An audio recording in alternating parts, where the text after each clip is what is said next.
Hi guys, welcome back to Casting Commons, the show where we talk and discuss all things Pauper. I am your host Teasdale, and this is my co-host, the Commander Master himself, Reese.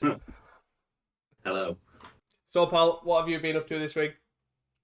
Not a lot magic-wise, unfortunately. I've been pretty busy with stuff, so outside of the few games of Commander here and there, sadly not really much. So you'll have to carry us for the Pauper content this week. Well, I can keep trying. I will try, that is for sure. Well, busy life gets in the way sometimes, I guess. Can't really be. Yeah. I'm hoping you've been on with a lot. Unfortunately not, to be fair. I've tested a few brews, Lord of the Rings stuff, just messing with all sorts. Mainly try and troll and exhume in all sorts of different things. Tried a couple other things, like a black-red control. Didn't work out. And I'm just not really happy with how the went, really. So that's why I didn't end up uploading on Friday. Just I couldn't find the video I was happy with.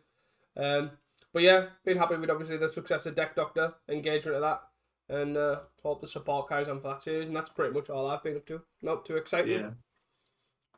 Yeah, it does seem like people are loving that. There's a lot of comments on like Reddit and on the Facebook posts, so it is good to see. Oh, it's sweet. I'm really enjoying it. Really, definitely enjoying it. But anyways, let's move on to a bit of the news in the Pauper. Obviously, Commander Masters spoilers have started. We've seen a couple of cards. I think there's a handful at the time of obviously recording this. One thing to note is obviously we've got Battle Screech as an actual paper copy, common. Finally, exactly. Obviously at the moment it's just a common due to like the unification of the Magic Online and paper. So I hope they continue to do these sort of things just to prevent it. Like it's added confusion for like zero reason. Yeah, I don't actually know how many cards are left on that list now that are common on Magic Online but not in paper. I don't know. But I believe Gavin said Chainer's Edict will be common in this as well. I think we mentioned last week. So they are taking them down. So hopefully at some point we'll have no weird, this is legal because it's common on Magic Online cards. Yeah. And after that, I think the only one really I mentioned, I think there's only like 3 or 4, I think. So is Blood Aspirant is the only one I've seen, which is a 2-mana sacrifice payoff. So whenever you sack a permanent, it gets bigger, and then it has like a tap ability to do something. Similar to like Mortician Beetle and all that sort of stuff, but that's just more sack payoffs for the sacrifice decks. So hopefully, eventually, it might make those kind of decks a real deal, I guess.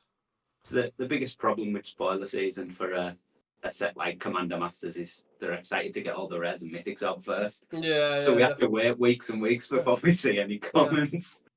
So I think like you said, there's been like maybe 5 commons spoiled so far, and that's it. Yeah. And probably about 20-30 rares. Yeah. But yeah, it's fine. It's the Blood Aspirant's interesting. I don't know if it's good enough. It's pretty clunky, but if you get enough sort of volume of those effects, there might be something there. I think the only other thing I've got news-wise is Daybreak basically said that some of the Unfinity cards will finally be coming to Magic Online. Embiggen being the main one. And that's with the release of Wilds of Eldraine, which is the set after Commander Masters, I believe. Yeah. Unfortunately, there's no sticker cards among those. They've basically said we're not doing stickers, which is a bit annoying because sticker stuff is sort of playable in Paper Pauper. Particularly the Goblin the underscore Goblin that Mono Red has tried in the past.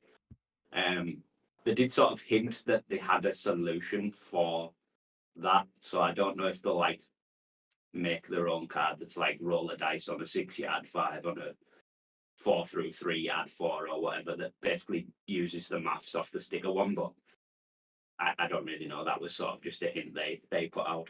Yeah, it will be interesting because obviously, as in Paper Pauper, is quite interesting because obviously there's like a blue-black sticker infect. There's the combo with Cauldron Familiar as well, and obviously there's Underscore Goblin or Mind Goblin if you. Yeah. So it's definitely it'll be interesting if they do get the like fix out quickly for that. But obviously it is nice that they are trying to add stuff in. Like obviously the Yes, main focus. obviously some cards are better than no cards. So Mm. and Embiggen is a pretty big one. It's probably the most played, I would guess, out of all those cards anyway. So it'll be nice to have. Definitely.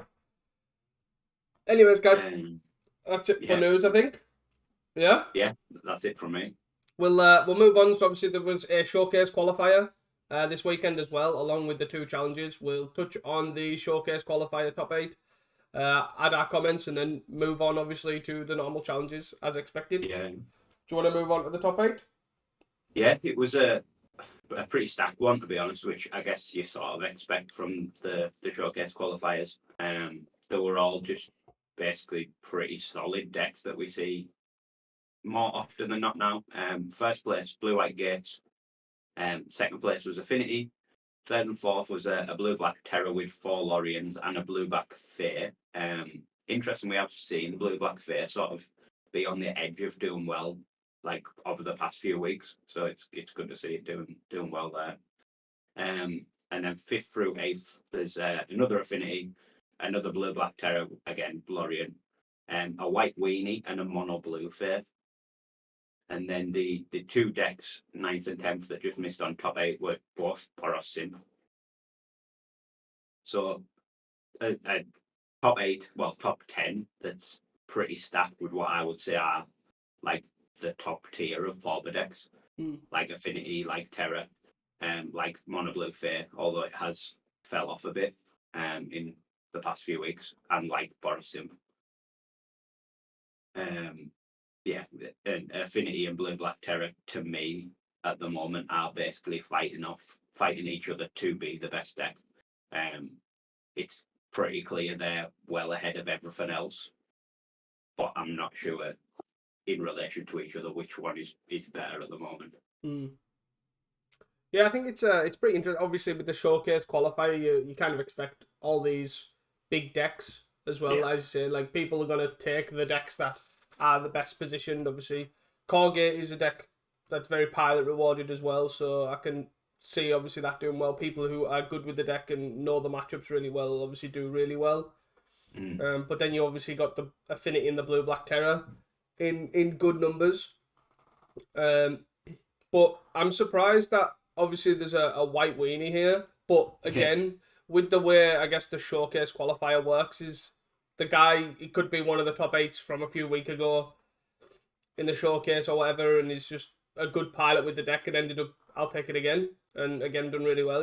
It's showing that it can surprise a lot of people with it as well. Like obviously everyone's jamming the 3/4/4s and 1/5/5s, and they're just flying with 1/1s and killing people.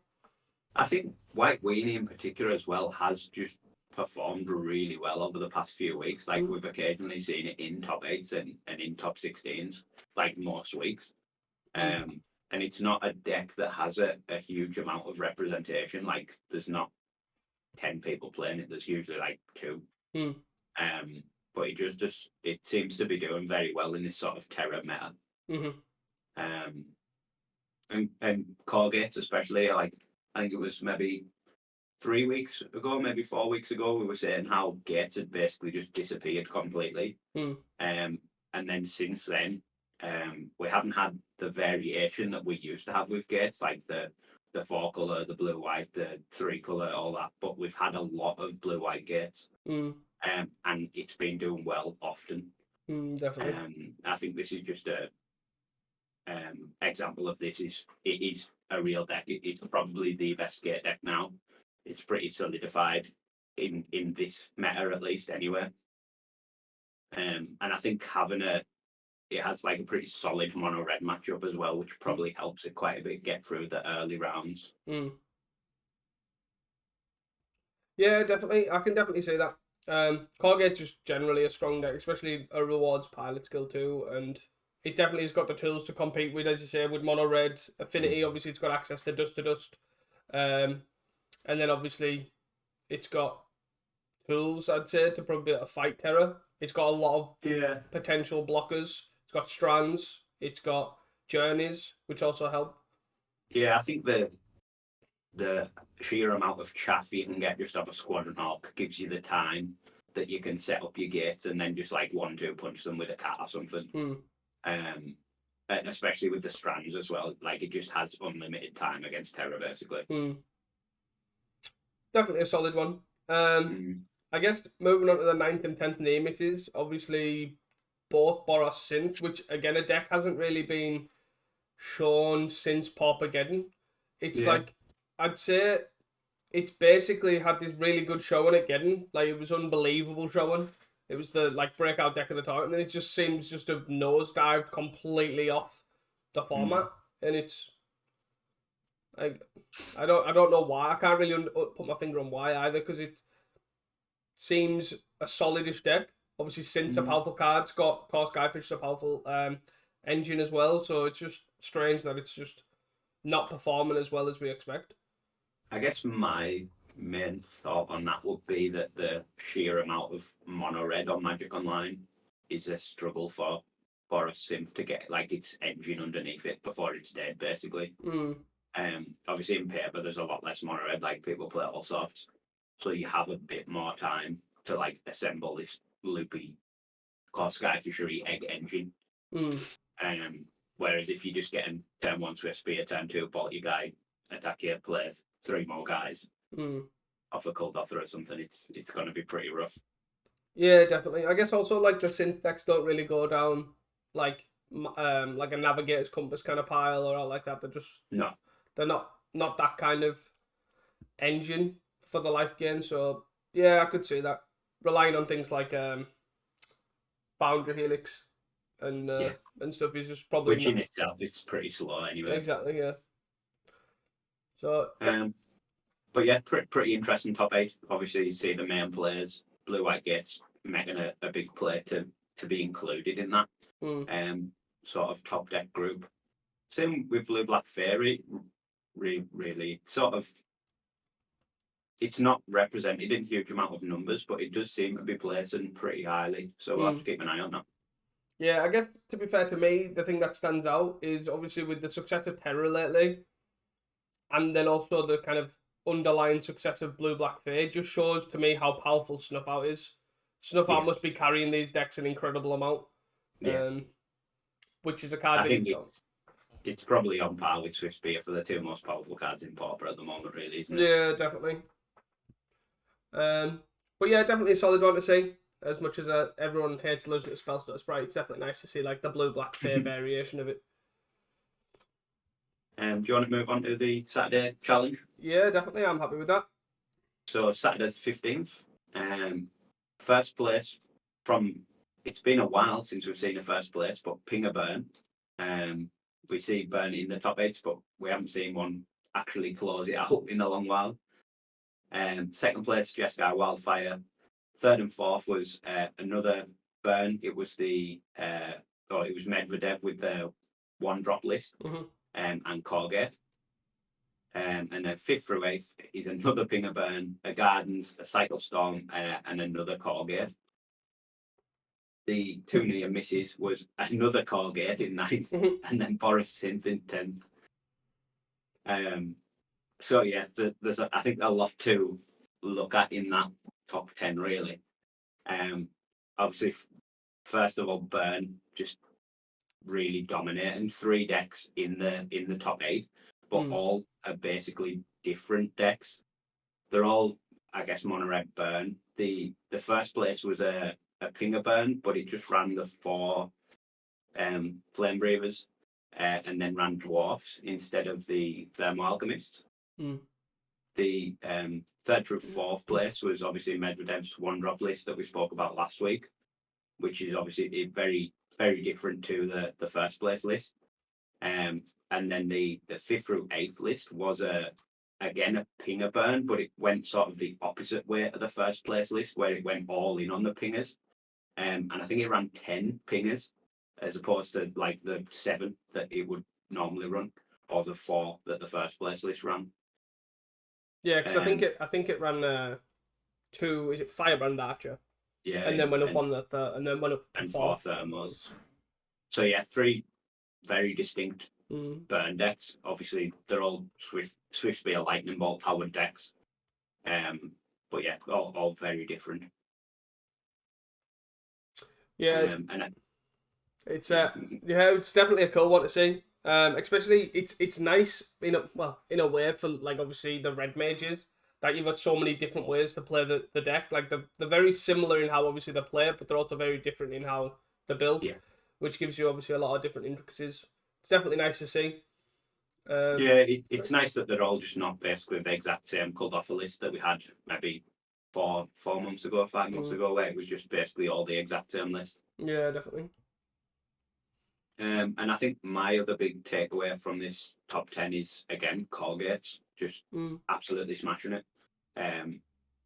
It's definitely making a big case to be included in sort of the top decks of Pauper at the moment, with 2 in the top 8 and a 9th place. Yeah, it's performing really well. Have you Yeah, it's an incredibly strong deck. Like as we mentioned previously, it is. It's just I can't really explain why it kind of my only confusion is that why it kind of fell off for quite a while. Like I said previously in the past few weeks, because nothing's really changed. It's got Lorien to an extent, but it's like that's not enough to me to bring it back, if that makes sense. It's just so strange how it fell off and then now has come back in such a mass surgence.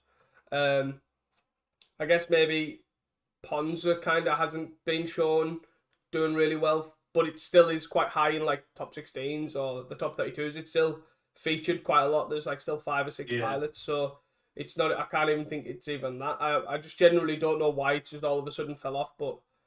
I think my thought would probably be it's obviously got a decent better matchup, but it's also got a solid Terra matchup, as we were just saying before. And I would guess those decks are both the most played deck for the past few weeks. I'm not 100% on that, but I would probably put money down on Terra and Burn being the most represented decks, at least for the past 3 weeks. So I can see if you feel like you've got a really good matchup against the 2 most played decks. Yeah, it seems like a fairly solid choice.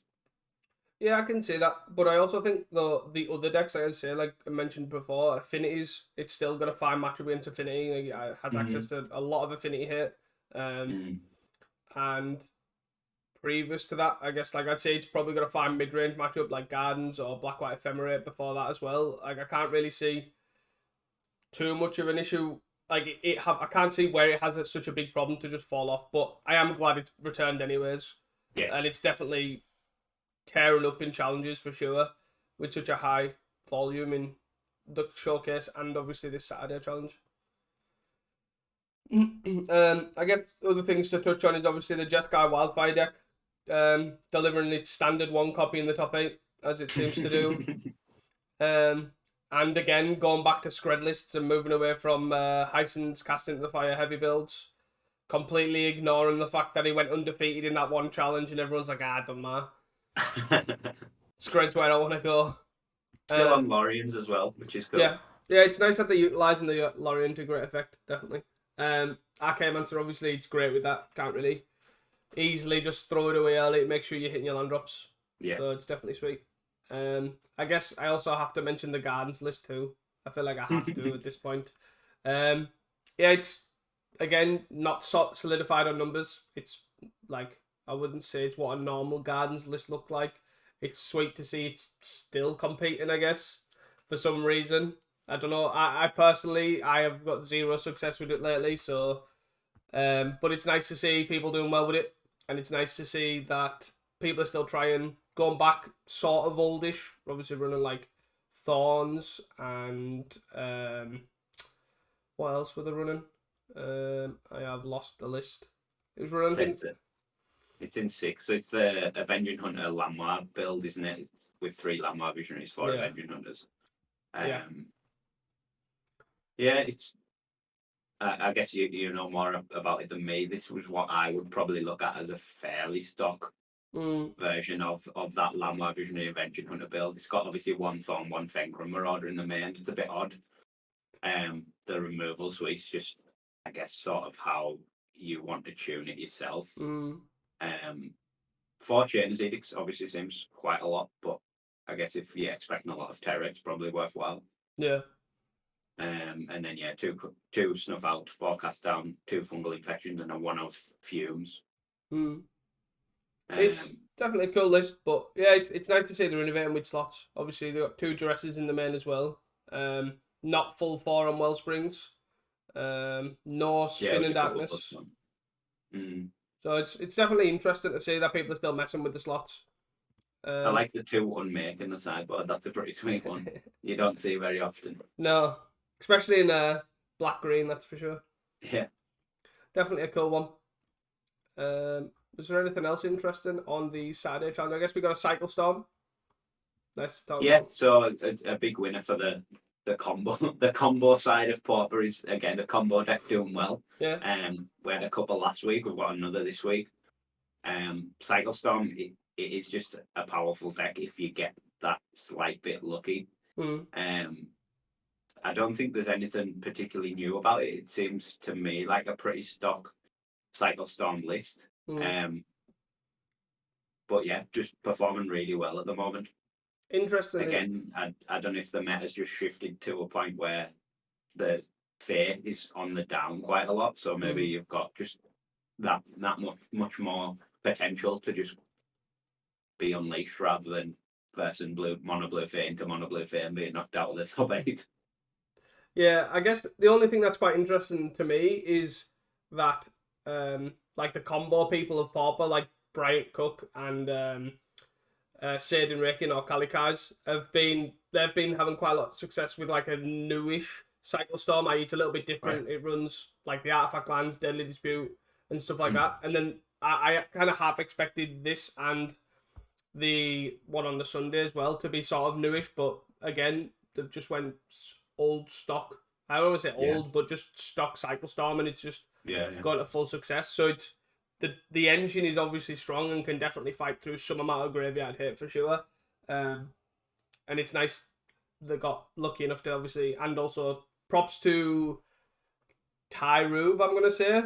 He obviously has, I think the previous time we covered the Cycle Storm, it was this pilot as well. So he's definitely knows what he's doing with Cycle Storm, that's for sure. It's a sweet one. I'm pretty much happy with the top 10. Do you want to move on to the deep dive deck? Yeah, I'm down with that.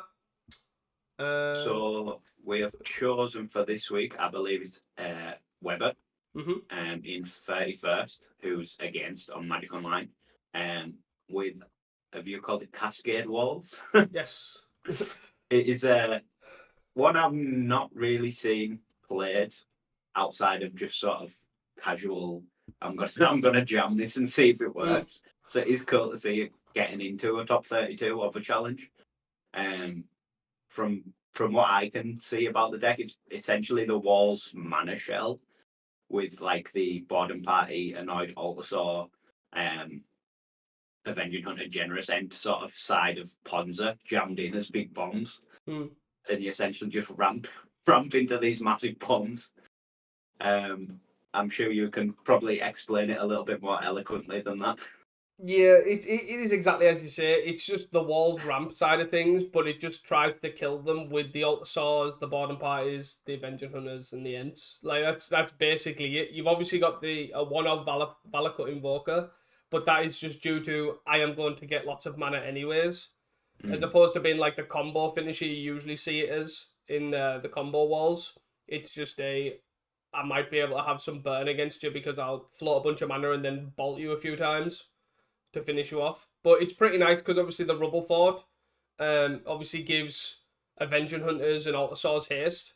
Yeah. So you can just absolutely get a lot of damage out of nowhere.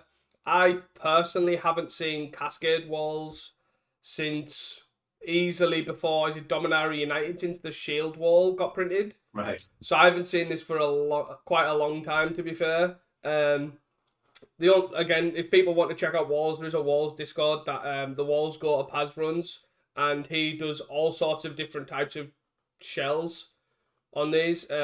again, if I'm seeing a hybrid list, which is the only other type of walls I've seen, which is kind of I have some form of attacking power plus combo. It usually has, again, as I say, some sort of combo finisher in there as well. But this is just pure.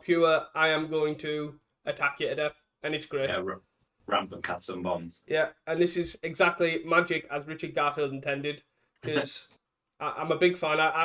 This is the first walls deck I built when I built it in paper, and it was so fun. It was the reason why I bought Born Pies and No Adult Swords in paper, because it was just I want to cast some big bombs and see what happens.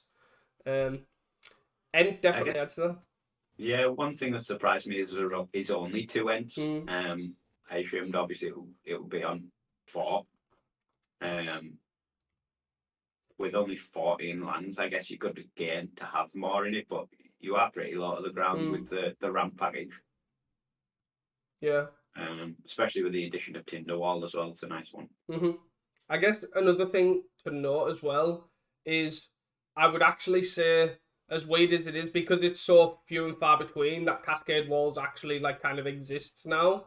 A big advantage I can see with this deck is that everybody thinks it's combo walls, Yeah. and they'll probably end up focusing removal on like the likes of Axebane Guardian, and just getting a bunch of mana for that one turn, and then them maybe killing an Axebane, or you just getting lots of mana with other things that's not Axebane Guardian, just allows you to go, here's my Vengeance Hunter, here's my Boredom Party, now you've got the removal.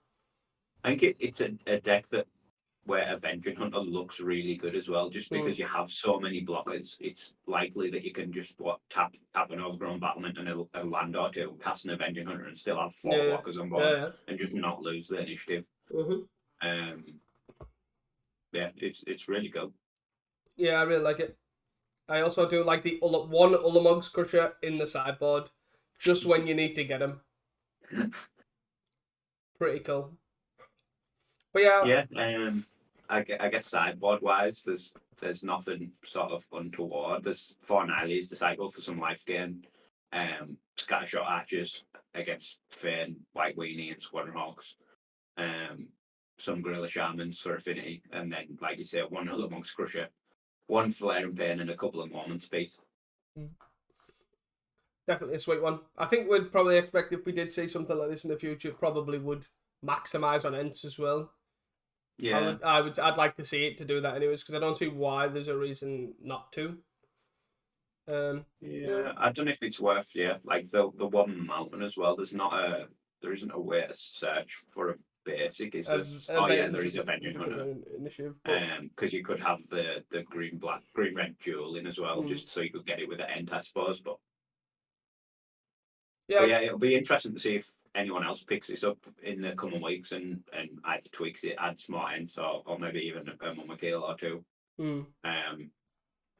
And to see where it goes. Obviously, the only non-breaches in the deck, there's 14 lands, 13 forests and a mountain, and then 4 Lead the Stampede and 4 Winding Ways. So you've got to be hitting pretty hard off those as well. Yeah, I can definitely see that being it's a pretty cool deck. Be interesting to see if they want to try and get greedy and maybe squeeze some more initiative in there and add some Goliath Paladins too. Who knows? Add a colour, yeah. Go full Cascade, full initiative. Just go green, white wall initiative. Yeah, why not? Just get rid of the red. Walls can do everything. Yeah. But yeah, that was a sweet one. Sweet pick. Definitely a sweet one indeed. Would you like to move on to Sunday? Yeah. So Sunday's challenge, Sunday the 16th. Another top 8 that's pretty different from the ones we've seen, I would say. Pretty mixed up. First place, Mono Red again, doing really well for this week. Obviously, the last few weeks, like I said before, we haven't really seen it perform outside of like occasionally 10th. But yeah, back to back first places. Second place was Fams. Third and fourth was Colgate again, but a Boros Synth making it into the top 8. And then 5th through 8th, we've got a Gardens list, a Pingerburn, a Blue Black Terror again, running Lorien, and another White Weenie again, making top 8 once again. And then the near misses for Sunday, the 9th place was a second Gardens list, and the 10th was a Blue Red Fair list. Yeah, another great run from Mono Red. The first place list is probably what I would say is a stock cold offer list nowadays. The only real difference from sort of the classic cold offer you expect is to Improvised Club, which is slowly becoming basically the standard. Other than that, the other top 8 list is basically a Pinger burn list, but it's slightly more heavy on burn, running 4 lava spikes in the main. Again, just a lot of mono red, but the lists are very different. Yeah, it's pretty cool to see. It's pretty cool to see that, especially 2 wins as well, and 2 completely different lists. So it's pretty refreshing as mono red can be. But yeah, it's definitely nice that they are different, and it's nice as well to me. Like, it's like I look at this Sunday list, the Sunday top 10, and I see it sort of like an amalgamation of both Saturday events, because it was like in a weird way, and it, to me, that shows that unfortunately a lot of people might not like it, how balanced the format is, you know, which, as bad as it sounds, it definitely is fairly balanced. So it's pretty nice to see. Yeah, obviously a great weekend for White Weenie, again, double top 8s. It's sort of shown now that it still has the power to compete with these big decks. And yeah, just lining up pretty well with what's being played at the moment and making it into the top 8. Yeah. It's definitely a sweet one with a pretty similar list as well. I believe. I think the Saturday one had like an equipment in that taps a creature or something. Yeah. But just as a 2-of. But other than that, it looked fairly similar. Pretty sweet, anyways. Yeah. I guess one thing we have to touch on, is FAMS. Another combo deck as well. It's back. Back from the dead. With the GOAT himself, GN. We asked him for a break and he did, and then now he's back. Make sure we're covering him every week. Again, another deck that's got Lorien in, which, to be fair, if they run an Archaeomancer or all those sort of kind of effects, pretty free to do so. I don't see why not. Definitely a sweet one. Yeah, it's obviously we haven't seen FAMS in quite a while now. And we were saying obviously combo decks seem to be coming back at the moment. I think that's from the lack of fear that's about, but I could be wrong. But yeah, it's definitely sweet to see. I believe GN's been sort of taking a break a bit from Pauper as well, so it's nice to see him back playing in the challenges. I believe he was playing Legacy the other day, with quite a sweet painter list, so it'll be nice to see him back in Pauper and seeing what he can do with FAMS once again. Goes from one combo deck to the other. Yeah, yeah. He likes clicking. Boros Synth, I guess. Let's cover that. It finally top 8'd after near missing both events on the Saturday. Deck's clearly strong, but I think it must struggle with the other tier 1, tier 2, as you've already mentioned. It must struggle with burn. I don't really get what its good matchups must be then to commit really well, but obviously it kind of does okay. It must be able to just squeeze wins. It must be very 50-50, 60-40 kind of matchups all throughout, and must be is the only thing I can think of, because it definitely appears a lot, but it never really seems to get over that edge. Yeah, from playing it myself, it's obviously very grindy, and it can just grind forever. But yeah, none of the matchups seem particularly favoured. They all just sort of seemed very close, like if you won or lost.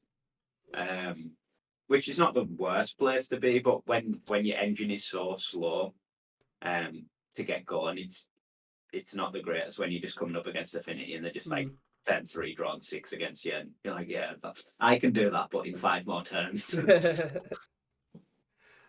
But yeah, obviously it is a solid deck, and it's made this top 8. It's obviously been very close a few times, but yeah, I'm not entirely sure on its place in the format at the moment. No, me neither, to be fair. I do think there is a place for a core Skyfisher deck, and I think that might just be White Weenie, assuming they're still running it. But yeah, I think that's probably there is a place for some sort of white-based core Yeah. Skyfisher deck. And I do think White Weenie's probably the best core Skyfisher deck at the moment. Yeah. I think there's probably space for some like a Boros or like a Black White, but they just don't seem to have lined up very well with the current meta. But as we've seen the past few weeks, the meta is sort of cycling week to week. I think a big one from this Sunday challenge is there's no affinity in the top 10, which is pretty big. It's something that we've seen fairly consistently in every top 8, and it's just not there. I'm not even sure where the closest affinity was in the top 32. I think it was pretty far down from memory. If there even is one. I'm currently at 24th and I haven't seen one, so we're going to say Affinity had a really bad Sunday. Maybe So there's one here at 29th. It's Luffy's list at 29th, so a big drop for Affinity on Sunday, but it just doesn't seem to have had the pilots, I guess. Yeah, it's something. There is something is gonna have to give. We have got obviously quite a varied metagame, and I think I thought Terra would be the one that would kind of drop off because to me on paper it seems like the easiest to hit out, but it seems like there's a current thing on. Like I say, Sunday was a bad affinity thing that could just be variance to be fair, but I think Ponza seems to be losing out on the top spots, but still featuring quite highly in like top 32s.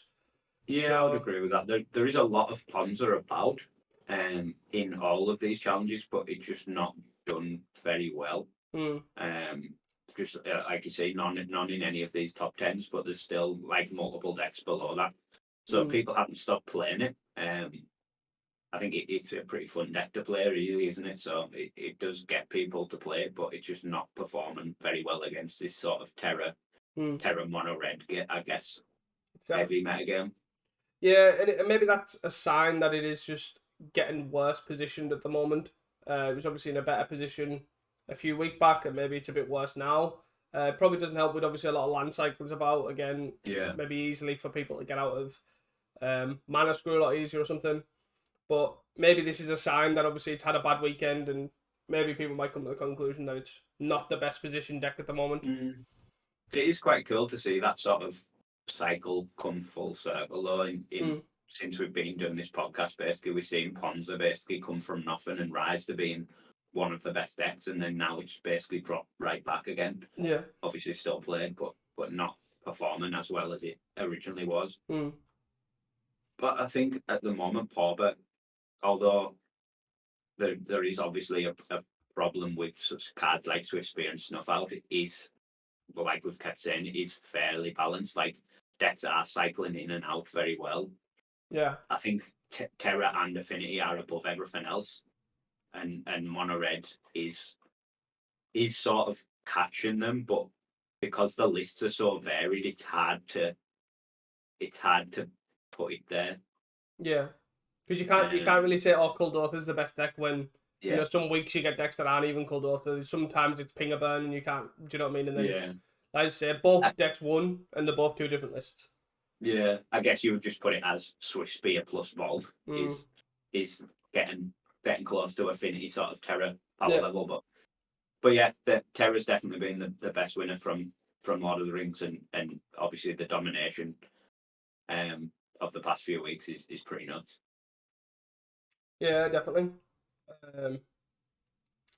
Yeah, I guess another thing to touch on obviously is, as you say, the power level of obviously Affinity and Mono Red and Terra and stuff like that is it. We kind of like to iterate that it is balanced. Like the meta is balanced, as Reese has said.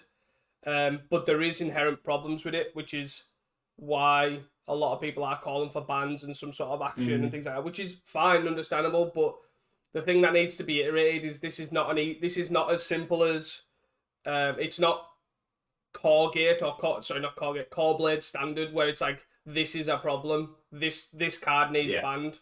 It's this meta is healthy, but it seriously has inherent problems and makes it less fun for people to play. Yeah. So it's a really hard task for the PFP to obviously fix the metagame in a way without also messing the metagame up on the backside of those bans. Mm. So it's quite a difficult task, and I definitely wouldn't like to have it in my hands for sure. But again, it's just things that people kind of need to understand and realize. For if they do confront or have conversations with the PFP, is not an easy task, and I definitely wouldn't like to be in that I seat. think that's something we'll cover again in one of my hot takes Yeah, later on. definitely. But yeah, I think I'm happy with the top 10. I guess the only thing to touch on is the Gardens list that came 5th to 8th was basically the same 75. I think they'd swapped out a Visionary for a Thorn. So Yeah, it might start to become the solidified list, maybe. it's sort of obviously I don't play Gardens very much, but it's what I would look at as the sort of stock Gardens shell. It's got like the Bloodthorns and Ica Wellsprings. It's got the Thorns, even like one or two, like give or take. The Fenrir Marauder, I guess, is a bit of a weird one. I'm assuming that's just sort of a meta call. Mm-hmm. And then yeah, the Avenging Hunter Landmark Visionary package seems to be becoming the standard, and it's a bit different if you don't run that now, rather than when it sort of first picked up, it was different to run it. But yeah, again, the removal package and the Deadly Dispute, Reckoner's Bargain splits all seem fairly standard. Yeah, definitely. It's definitely a sweet one. It's sweet that it still keeps appearing every now and then as well. It's quite nice to see. It's refreshing for me, anyways. Want to move on to the deep dives? Yeah, I'll let you carry away with this. It was your pick. So the 12th place pick was RC Clint 21, and he was on Flickertron. Obviously, we haven't covered Flickertron for quite a while, but the deck looks fair. I want to say fairly stock, but it runs, main thing difference is it runs 4 Lorien Revealed and runs a Tangled Islet, I want to say, and a Molten Tributary, which is the blue-red and the blue-green Island, Forest, and Island Mountain. Yeah, the type jewels. The type jewels. It still obviously runs the Scryland as well. It's got a Crystal Grotto as well. Runs a standard 4 of each Urza's land. Runs a Remote Isle. Runs a Bog, as you would expect. And even as I say, the packaging, the main deck is pretty stock. Got the standard 4 Energy Refractor, the card that's kind of made the deck a deck again since Prism being banned. Got a Network Terminal as well, which kind of sort of flickers in and out of seeing play. Pardon the pun. But yeah, it's pretty cool. Pretty cool deck. It's nice to see. It's not believe me, this is not the funnest deck to play against. It basically, for people that don't know, it wins by ghostly flickering, effectively a mnemonic wall, and usually a Din Rover Horror, and the mnemonic wall returns the ghostly flicker, and then effectively it bounces something to your hand, and you discard it, and you basically keep discarding cards until you literally have nothing in play, and it will kill you with the Din Rover Horror by attacking for 4, effectively, roughly here and there. Arklin plays this deck a lot, and he always seems to play fairly well with it.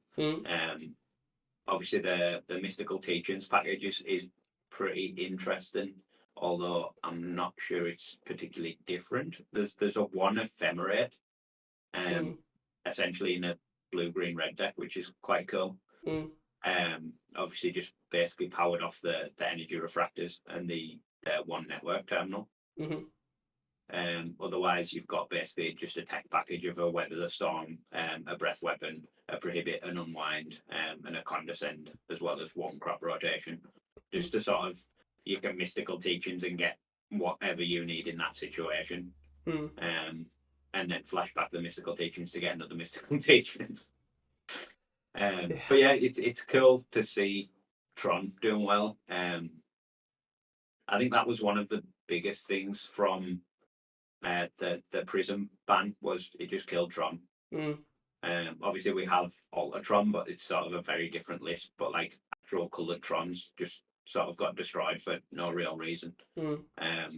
Prism I still think just should be unbanned. Like, we've got Energy Refractors, it doesn't make a difference. I think Energy Refractors probably better. but yeah, it's cool to still see it alive and kicking. Obviously, Clint's a boss with it, and it's nice to see him sticking with it and still doing well. Yeah, it's something nice, and I guess obviously the resurgence of Terra kind of helps his matchup as well, since it is just a moments piece deck. Just has the Yeah, ability to just keep returning moments piece. yeah, Definitely yeah, yeah. helps that matchup. And the downtick of Ponza as well. Like Yeah. obviously, there's still Ponza about, but it's a lot lower than Mm. it used to be. So you don't have to worry about that as much because I imagine turn two getting your Trotman blown up's pretty horrible. Yeah, it's not the greatest. But yeah, definitely sweet one. And you can kind of, as you say, you can kind of tell the difference in the down tick and Ponza. They've only got one crop rotation as well to kind of Yeah, to ruin the get 'em kind of thing. Obviously a big teachings package. Obviously a lot of one offs. So as well, it's yeah. And the Lorians obviously putting in the work. hmm, Um, Obviously very castable in Tron. Um, so yeah, late game, getting them back on with a Mnemonic wall, and then just casting 5 mana draw free is very doable. yeah, definitely. Definitely a sweet one. I guess to touch on, if you want to quickly touch on the sideboard, we've obviously got the one of casting at the fire, which is a new Lord of the Rings edition. Other than that, everything seems fairly stock. You've got an Ancient Grudge, a Stonehorn Dignitary, one Pyroblast, two Red Elemental Blasts, three Blue Elemental Blasts, one Hydroblast, one Negate, one Moments Piece, one Exclude, a second copy of Weather the Storm from the main, and a Cast Down, if I hadn't already mentioned it. A lot of one-offs for a Teachings deck, Yeah, basically. basically. Fairly stock stuff. I'm happy with that. So we're Yeah. gonna move Do you on. want to move on to your shout outs? Yeah, so I guess just two quick shout outs. One, GN, welcome back for the top 8 in fans. It's nice to see you. Nice to see you sticking to everything that you know and doing well. Please come back to Port, but more frequently. It's nice that you had a break and played something cool, but this is your home. Come on. But and the next one, I guess, is obviously shout out to Against and Heisen, both being in the challenges this weekend. I think Heisen came 18th or something in one of the challenges, and then obviously we covered Weber in a previous one in the deep dive on Saturday. Yeah. It's really nice for obviously he's repping the PFP. Always great to see you do well and show it how involved you are in the format. It's obviously really key. Shows you know your stuff.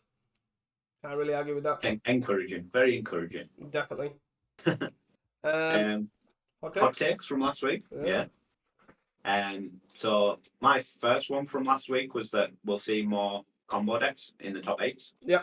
I'm going to take a big W on that one. After a Cycle Storm in the top 8 and a FAMS in the top 8, it's good to see. It's nice to see some sort of combo coming back after being dead for quite a while. And I imagine it'll continue given how well they seem to be performing in the meta as it is at the moment. Yeah, I guess mine was one of the powerhouse decks that we touched on last weekend was going to take a downward trend.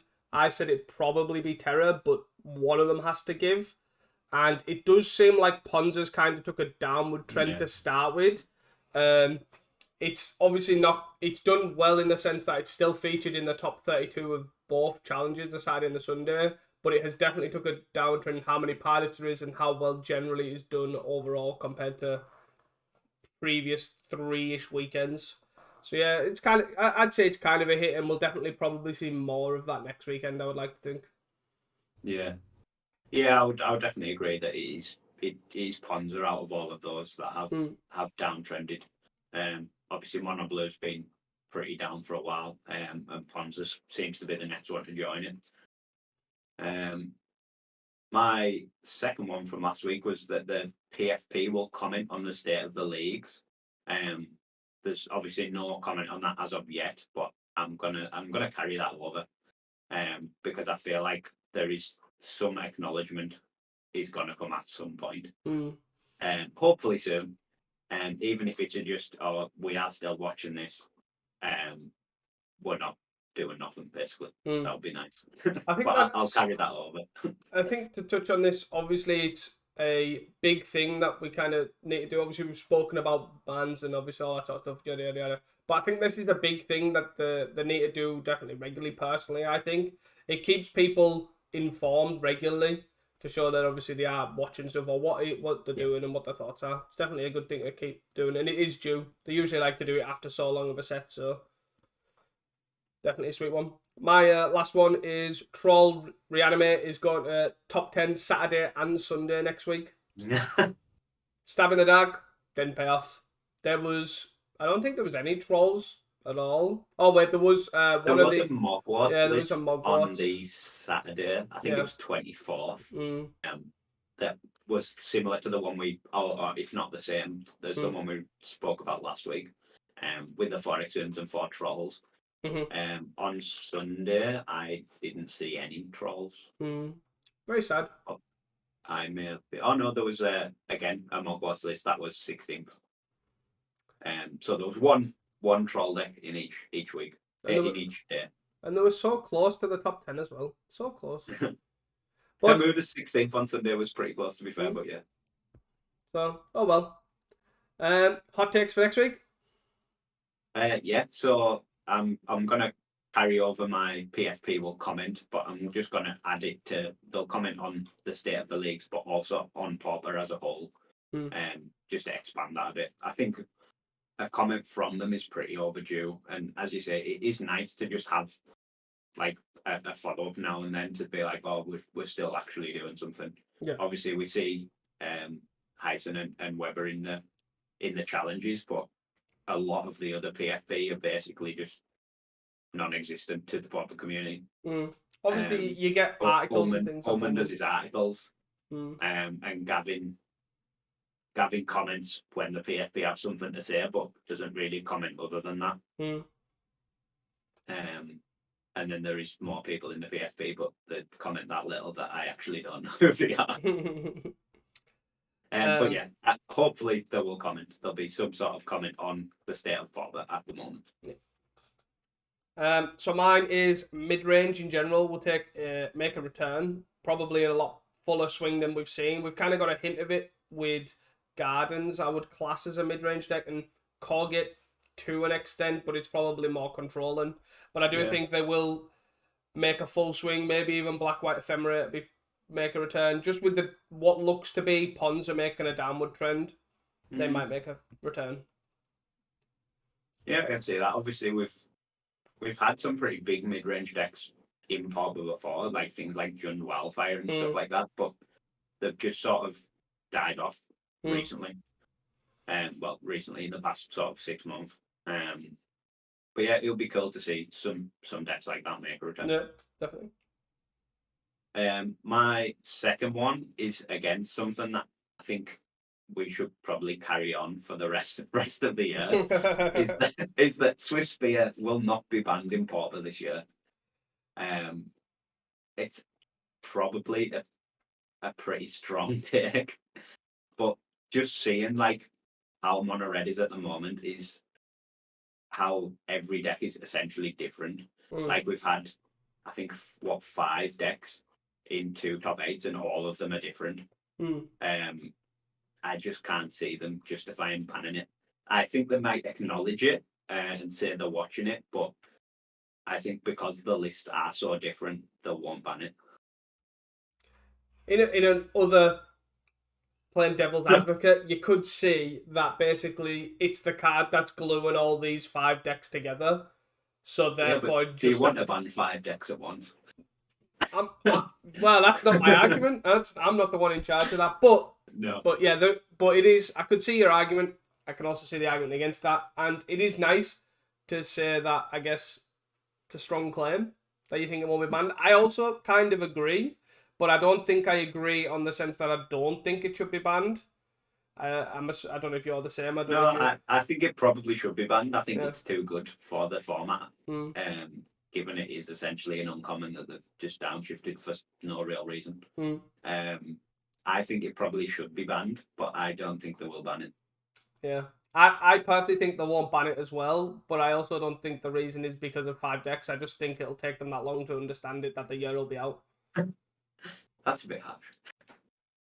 Oh, hey, anyways. But yeah, we'll tag that to the bottom and just keep an eye on it. See if there's any comments on Swiss beer, we'll mention them here.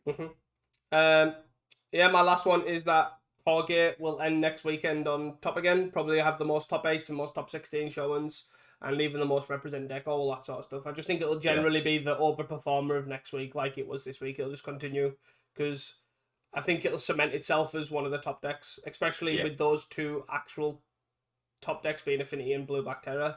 I think it's definitely a solid matchup against both of those to justify itself. And that's pretty much it from the hot takes for next week. Happy with everything? Yeah. So, guys, if you've enjoyed the podcast, please do not forget to share it with your friends, all local community. And it'll be great if you could obviously just share it. It's just really appreciate, obviously, all the work and effort that we put into this podcast. It'd be really great if you could just share the message about.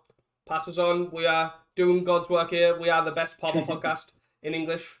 Maybe the only one, but that's besides the point. But that is all from at Cast and Comments.